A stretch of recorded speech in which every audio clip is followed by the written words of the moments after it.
Good evening বন্ধুরা, সবাই ভালো আছেন নিশ্চয়ই। আমি রুম্পা আজও চলে এসেছি আপনাদের কাছে রুম্পাস হেলদি ফুড চ্যানেলে। আজ নিয়ে এসেছি মাছের মাথা দিয়ে মুগ ডাল কীভাবে বানাবেন তারই রেসিপি নিয়ে। প্রথমে এটা বানানোর জন্য একটা পাত্র নিয়ে নিলাম, আর তার মধ্যে নিয়েছি আমি ভাজা মুগ। এই ভাজা মুগটা আমি এখন ধুয়ে নেব। আর ভাজা মুগ হলে আলাদা করে ভেজে নিতে হয় না। তো এটা দেখুন ধুয়ে নিচ্ছি। তো একটা দুটো খলা আছে, এটা ধোয়ার ফলে উঠে যাবে। তো দেখুন এইভাবে দু তিনবার ধোয়ার ফলে পরিষ্কার হয়ে আমার ধোয়া হয়ে গিয়েছে। তো এখন আমি এটা প্রেসার কুকারে নিয়ে নেব। প্রেসার কুকারে দিয়ে এটা আমি লবণ হলুদ দিয়ে এটা দুটো সিটি দিয়ে নেব। এটা দুটো সিটি লাগবে, এটা যেহেতু ভাজা মুগ তো দুটো সিটিতে হয়ে যাবে। ভাজা মুগে একটু সময় বেশি লাগে, তো তাই আমি প্রেসার কুকারে দিয়ে আমি এটা বয়েল করে নেব।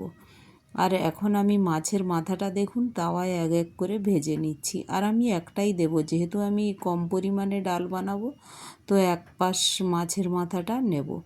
দেখুন মাছের মাথাটাও আমার ভাজা হয়ে গিয়েছে।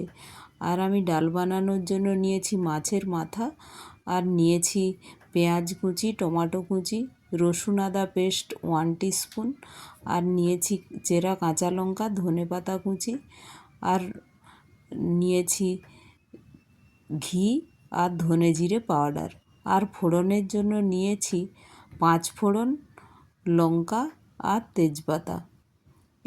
এখন আমি দেখুন ডালটা দুটো সিটি হয়ে গিয়েছে, তো আমি এটা ওপেন করছি। দেখুন অনেকটা বয়েল হয়ে গিয়েছে। এই দেখুন একটু পাতলা রেখেছি, কারণ এটা বানানোর সময় আরও একটু গাঢ় হয়ে যাবে। তো এটা দেখুন এইভাবে বয়েল হয়ে গিয়েছে। এখন গ্যাসের ওভেনে আমি আরেকটি কড়াই বসিয়ে দিলাম। ফোড়নে দিয়ে দিলাম 5 ফোড়ন, লঙ্কা, তেজপাতা। এটা যখন ফোড়নটা ফেটে ফেটে আসবে তখন এর মধ্যে দিয়ে দেব 1 টিস্পুন রসুন আদা পেস্ট। এটা নাড়াচাড়া করে এটা হালকা ব্রাউন হয়ে গেলেই, ভাজা হয়ে গেলেই এর মধ্যে দিয়ে দেব কুচানো পেঁয়াজ। পেঁয়াজটা দিয়ে আমি এর মধ্যে দিয়ে দেব পরিমাণ মতো লবণ আর পরিমাণ মতো হলুদ দিয়ে এটা নাড়াচাড়া করে নেব। আর দেখুন এটা পেঁয়াজটা একটু লাইট ব্রাউন হলেই হবে, আর কাঁচা ফ্লেভার থাকলে মুখে পড়ে তো এটা ভালোই লাগে। তো পেঁয়াজটা হালকা ভাজা করেই এর মধ্যে দিয়ে দেব কুচিয়ে রাখা টমেটো। এখন দেখুন টমেটোটা দিয়ে দিলাম, দিয়ে এটা আরেকটু আমি নেড়ে নেব। আর যেহেতু আমি একটু বেশি পরিমাণেই ধনেপাতা নিয়েছি, তো এই সময় একটু ধনেপাতা দিয়ে আমি একটু কষে নেব, তো ফ্লেভারটা আরেকটু ভালো আসবে। তো এই সময় এর মধ্যে দিয়ে দিলাম ধনে জিরে পাউডার।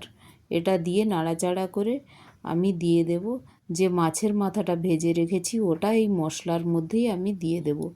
দিয়ে এটা একটু ভেঙে এর মধ্যেই আমি খুন্তির সাহায্যেই একটু ভেঙে এর মশলার সাথে কষে নেব।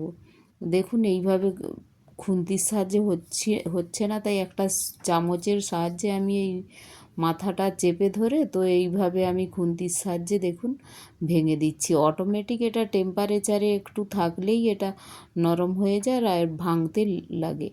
তো দেখুন আমার প্রায় ভাঙা হয়ে গিয়েছে। তো এই সময় এটা মধ্যে দিয়ে দেব যে ডালটা আমি বয়েল করে রেখেছি মুগ ডাল, ওটা আমি দিয়ে দিলাম।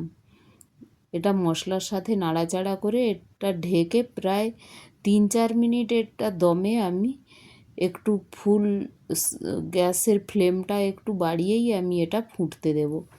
দিয়ে আমি ঢেকে দিলাম। দেখুন এখন ঢেকে আমি এটা ফুটতে দিয়েছিলাম, 3-4 মিনিট হয়ে গিয়েছে।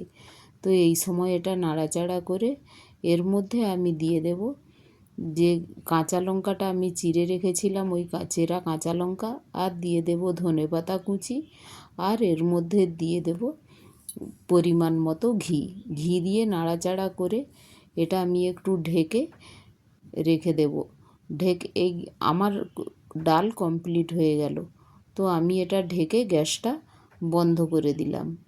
আর আমি এটা 2 মিনিট পরে এটা আপনাদের দেখাচ্ছি, গাঢ়ও হয়ে যাবে পরে আরও অনেকটা। দেখুন কতটা গাঢ় গাঢ় হয়ে গিয়েছে, তখন অনেক আরও পাতলা ছিল ডালটা। তো এটা যখন ঠান্ডা হয়ে আসবে এটা আরও গাঢ় হয়ে যাবে, তো ডালটা একটু পাতলা করেই বানাবেন। আর আমার রেসিপিগুলো যদি ভালো লাগে একটি লাইক, শেয়ার ও সাবস্ক্রাইবও করে দেবেন। আর একবার অবশ্যই এটা বানাবেন, গরম ভাতের সাথে এটা খুব সুন্দর লাগে আর ফ্লেভারটা খুব সুন্দর হয়েছে। ধনেপাতা কুচি, তার সাথে ঘি